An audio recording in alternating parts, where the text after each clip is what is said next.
talking about feet and footwear.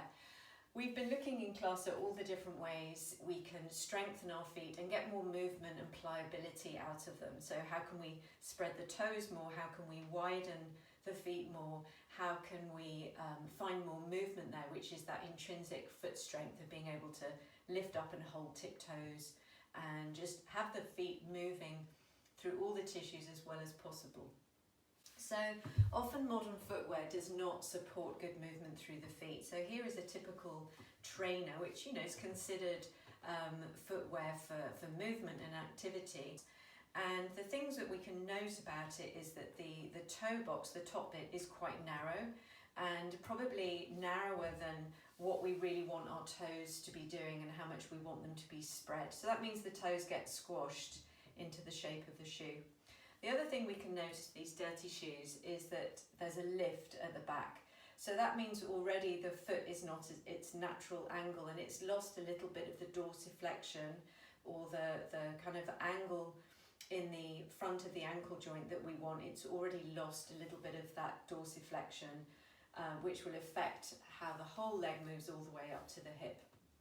The other thing about modern footwear, it's often pretty tough. So I'm trying to move the shoe, it doesn't bend. So that means that once your foot's in the shoe, there's not a lot of movement happening in the foot in the shoe. It gets pretty locked and stuck. So over time, if you think that if we wear these kind of shoes all the time, the foot becomes narrow, locked with a little bit less movement in the ankle. And so here's an example of a barefoot shoe. And so this is a shoe that's designed to have a much wider toe box so that it can accommodate the toes in a more natural spread position. It might look like it has a little bit of a lift, but there's no lift at all. The shoe goes right down at the back so that the foot can fully dorsiflex. And then the other thing about barefoot shoes is they have a lot of bend. So your foot's able to move as you move over uneven ground. Your foot will be moving responsively, using all the muscles, using the arches, and therefore strengthening the foot rather than the foot being locked in a position.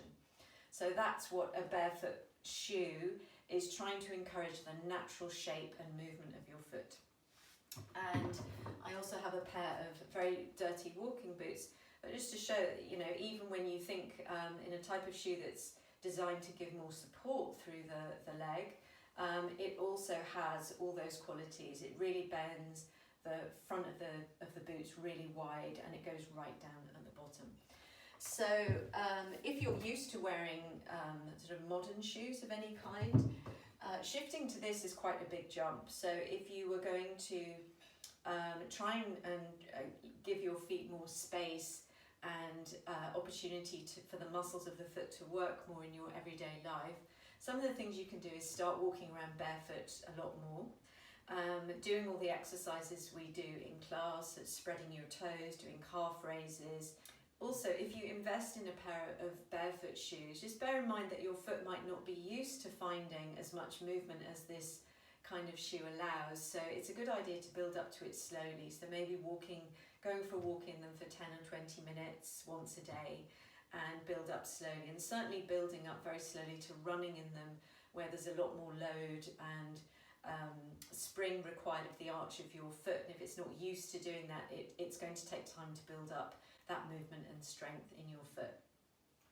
So these ones that I've got are from a company called Vivo Barefoot. I have no links with them whatsoever.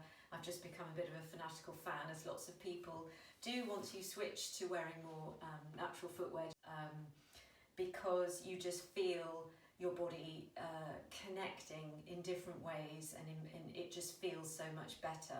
And when I'm wearing these, I'm so much more aware of how my hips are connecting all the way down to my feet, and it just feels really good.